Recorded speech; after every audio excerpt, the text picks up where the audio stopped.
I think we have to look at where is it that we are pathologically hurt in our psyche during this time. Awesome. And I think where that place is in our individuality. We moved from the tendency right now for each of us is to have been raised individualistically.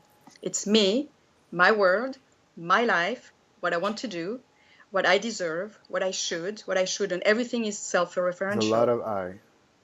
It's only I. Yeah, right. What I need for myself to be happy. And there's lots of reasons why we got here, and actually it's a very good transition towards a deeper perspective. But that's usually even if we have a pluralistic perspective or even an integral perspective, we still have been raised in a very individualistic model. For sure. And I think that's where the purification process needs to happen. Well, I think you said something. Do you think that there's been a lot of this kind of shift into individuality? It's created certain emotional wounding or psychological wounding that we need to. It does actually, and that's a really good hypothesis for the amount of pathology about stress and burnout.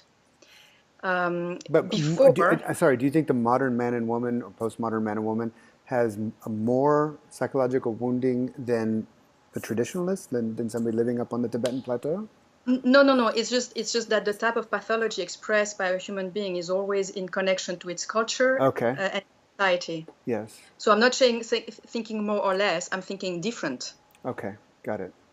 And so maybe in the feudal time in Tibet, what was really important is don't kill people, or don't steal. Don't steal, right? Or listen to your parents. Listen to what listen to what the emperor says. Right. Yeah. So that's where they really needed to work out, and what really we need to work out is in this sense of isolation that we are creating around ourselves by being self-centered in a way which is quite extraordinary, actually. And that's where I believe the purification process would be useful. Is to release this, because that's what limits us in awakening. See, if the character in a movie is so attached to its image, the image of, that I have on Facebook, in front of my friends, on WhatsApp, I mean, it's all image based, right? Mm-hmm. Right? This year? Yes. Really important. That's how we connect to the world. Sure. We have an online presence, which is completely curated. Yeah. I can.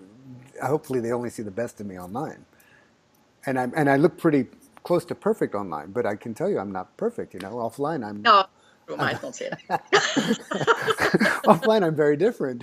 But we can curate ourselves, which is also very narcissistic. It can be a very narcissistic endeavor. Yeah. So now, of course, we're taking this narcissism with us on our spiritual path. Sure, of course. And how exciting is it to become the awakened one? I mean, this is pretty cool on a website. Let me tell you about it. This is the most, it's the most narcissistic reward we can get. So that's a hindrance. That's definitely a limitation. Right. To be able to, because when the character is seen from the perspective of the screen, when the screen wakes up to itself, when the screen sees the character as a movement of itself in itself, but definitely not a limitation of itself, the character becomes much less important.